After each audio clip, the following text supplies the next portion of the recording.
En las tierras áridas y polvorientas de Galaad, una región situada en la Transjordania, emergió una figura que habría de resonar a través de los siglos, Elías el Tisbita.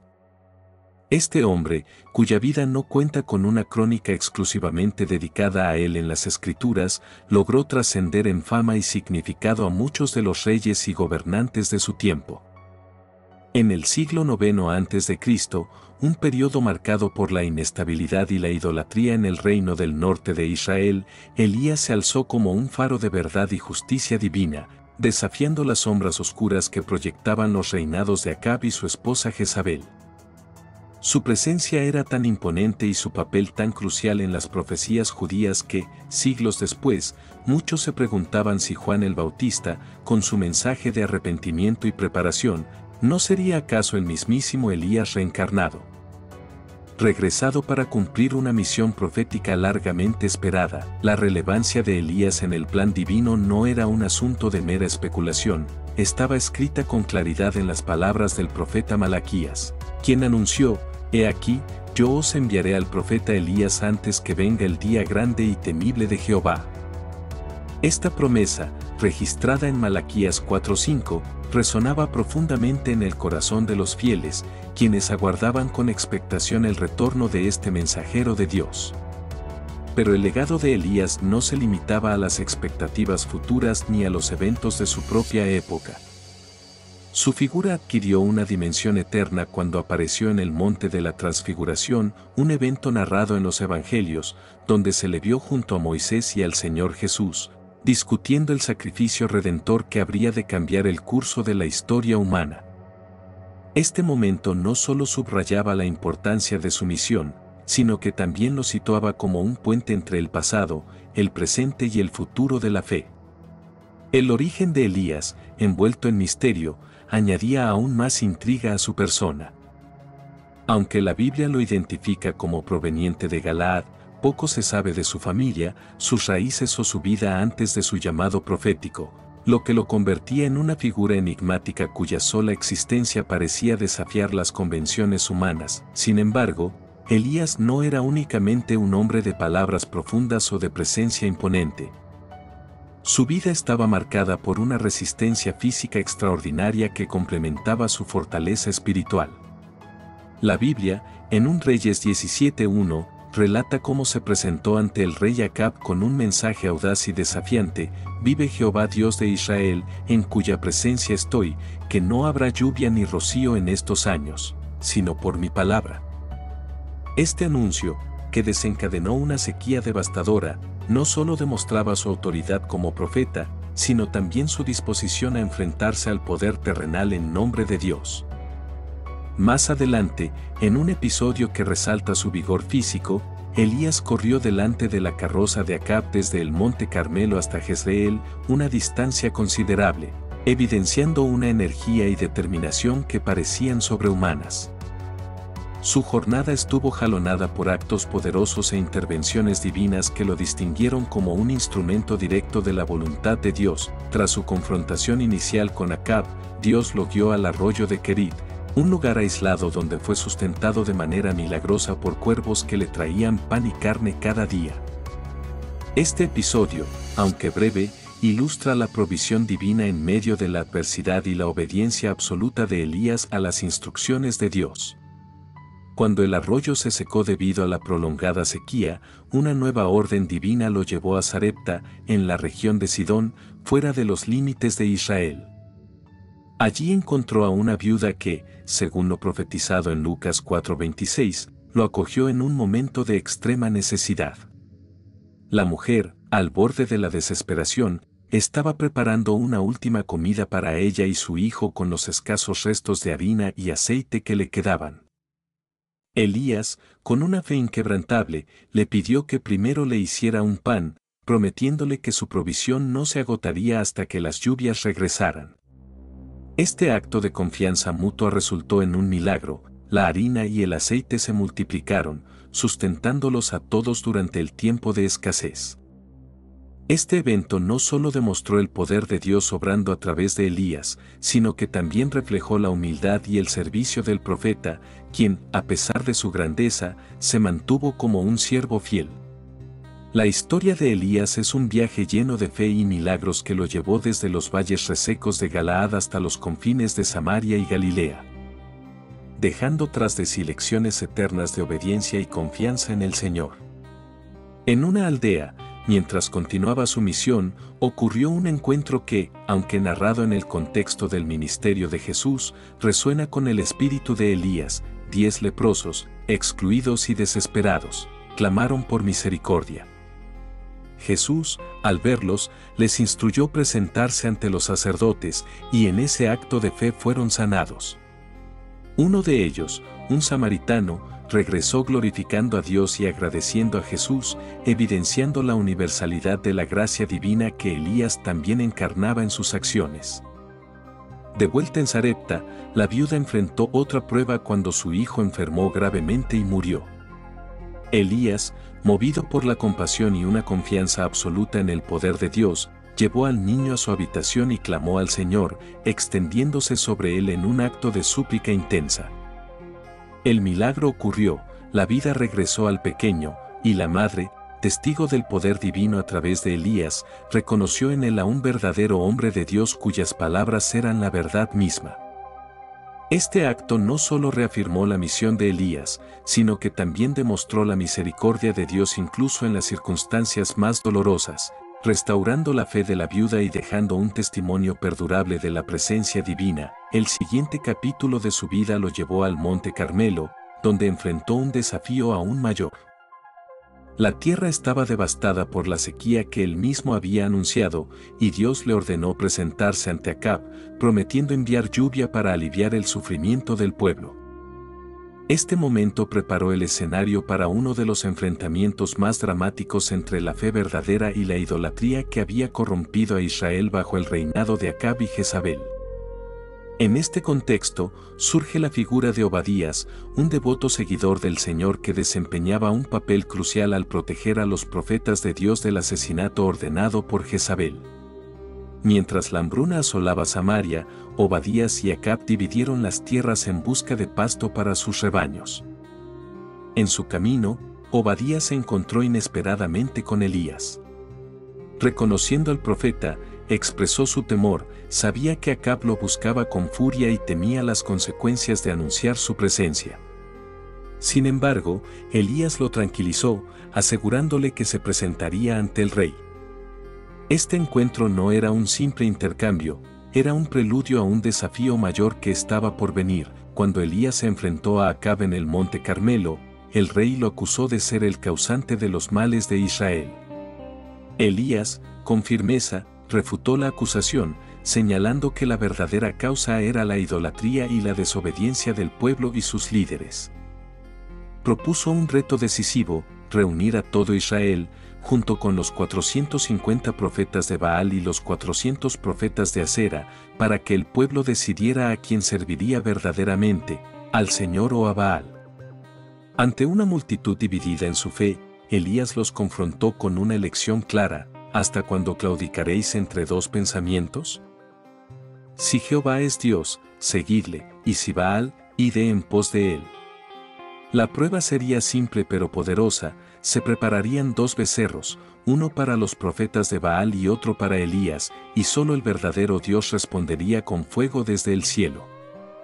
El pueblo, consciente de la seriedad del desafío, aceptó. Los profetas de Baal tomaron la iniciativa, eligiendo y preparando su becerro, invocando a su Dios desde la mañana hasta el mediodía.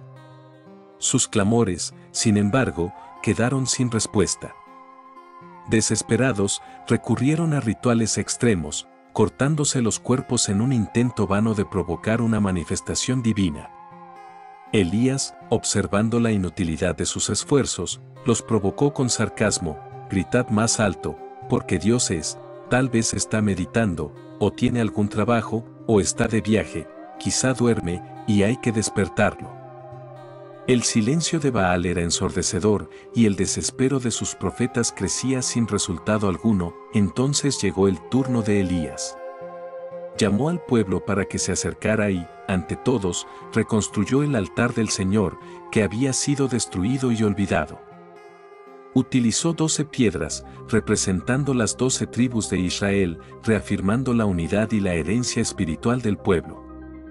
Con cuidado, colocó la leña y el becerro cortado sobre el altar.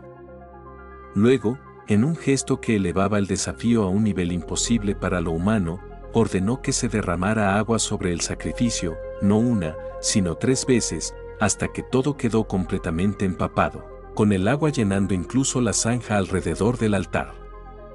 En el momento del sacrificio vespertino, Elías elevó una oración sencilla pero cargada de fe: Jehová, Dios de Abraham, de Isaac y de Israel, sea hoy manifiesto que tú eres Dios en Israel, y que yo soy tu siervo, y que por mandato tuyo he hecho todas estas cosas. Respóndeme, Jehová, respóndeme, para que este pueblo conozca que tú, oh Jehová, eres el Dios, y que tú has vuelto sus corazones. La respuesta fue inmediata y espectacular. El fuego del Señor descendió del cielo, consumiendo no solo el holocausto y la leña, sino también las piedras, el polvo y el agua en la zanja. Ante este milagro abrumador, el pueblo cayó en reverencia, exclamando al unísono: Jehová es el Dios. Jehová es el Dios. En un acto de justicia divina, Elías ordenó que los profetas de Baal fueran llevados al arroyo Quizón, donde fueron ejecutados, simbolizando la erradicación de la idolatría y la restauración del compromiso de Israel con el Señor. Tras este triunfo, Elías anunció a Acab la llegada de la lluvia. Mientras el rey se retiraba, Elías subió a la cumbre del Carmelo y, en humilde oración, se postró con el rostro entre las rodillas, esperando la señal prometida. Envió a su siervo 7 veces a observar el horizonte, y en la 7ª apareció una pequeña nube, del tamaño de una mano. Este signo, aunque modesto, preludiaba el cambio esperado. Pronto, el cielo se cubrió de nubes oscuras, y una fuerte lluvia cayó sobre la tierra reseca, un testimonio tangible de la misericordia y el poder de Dios. Sin embargo, la victoria tuvo un costo. Jezabel, furiosa por la derrota de sus profetas, juró matar a Elías, obligándolo a huir para salvar su vida. Desalentado y temeroso, Elías emprendió una fuga solitaria hacia Berseba, en Judá, dejando atrás a su siervo.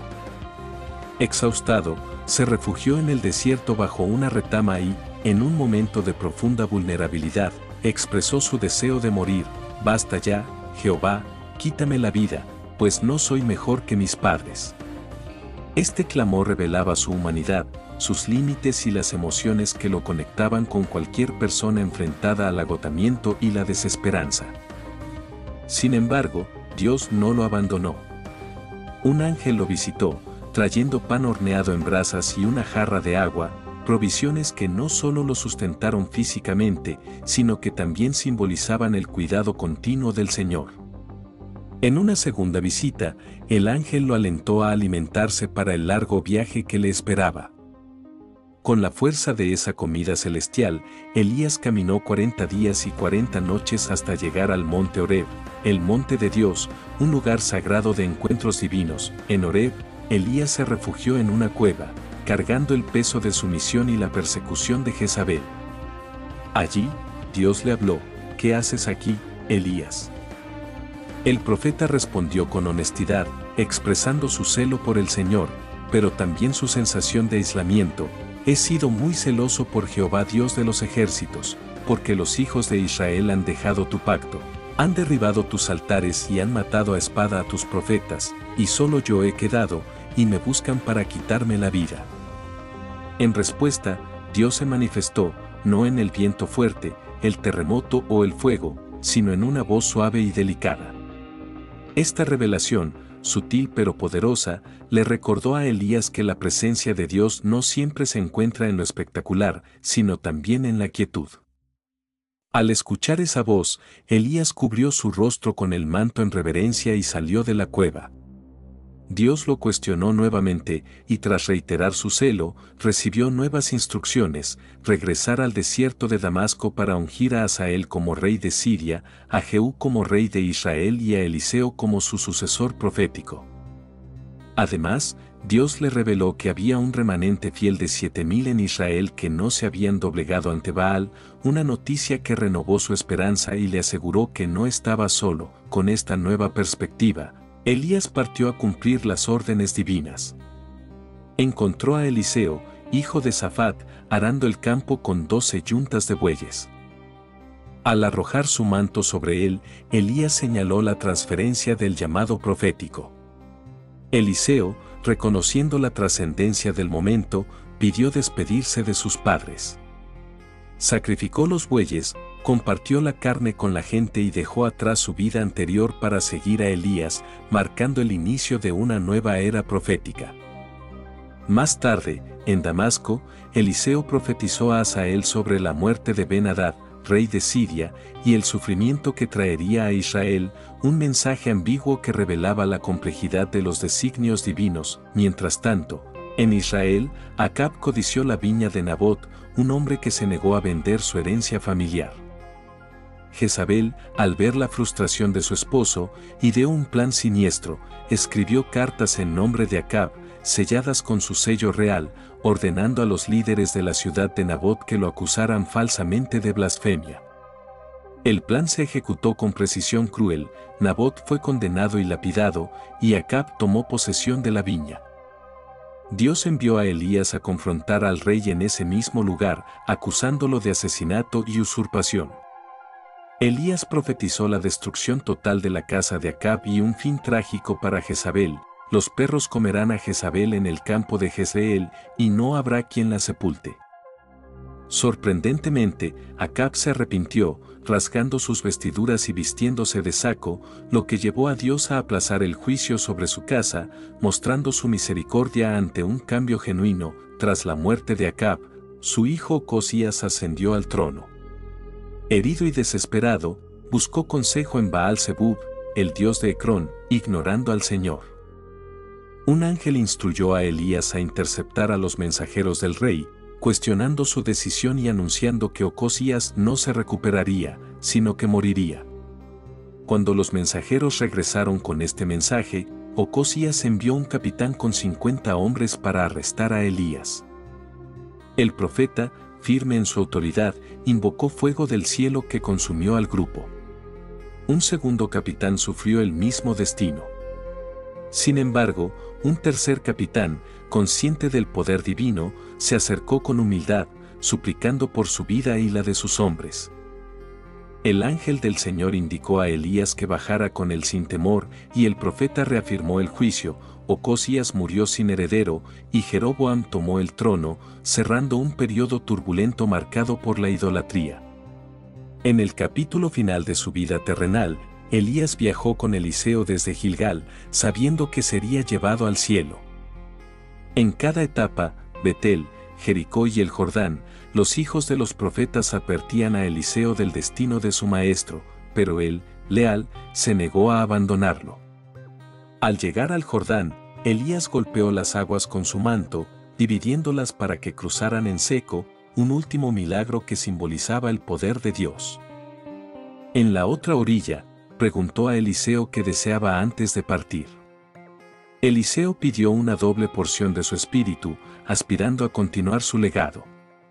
De pronto, un torbellino y un carro de fuego tirado por caballos de fuego separaron a maestro y discípulo, y Elías ascendió al cielo. Eliseo, con el manto de Elías en sus manos, rasgó sus ropas y asumió su ministerio, cruzando el Jordán y demostrando que el espíritu de Elías reposaba sobre él. La vida de Elías, desde su anuncio de la sequía hasta su ascensión, es un testimonio de fe, poder y fidelidad a Dios. Su enfrentamiento en el Monte Carmelo, su huida al desierto y su revelación en Horeb muestran su valentía y su humanidad. Su legado perduró en Eliseo, en las profecías cumplidas contra la casa de Acab y en la expectativa mesiánica que vinculó su nombre a Juan el Bautista y al propio Jesús. Elías no fue solo un profeta, fue un patriota de Israel, un hombre cuyo celo por Dios y amor por su pueblo dejaron una huella imborrable en la historia de la fe.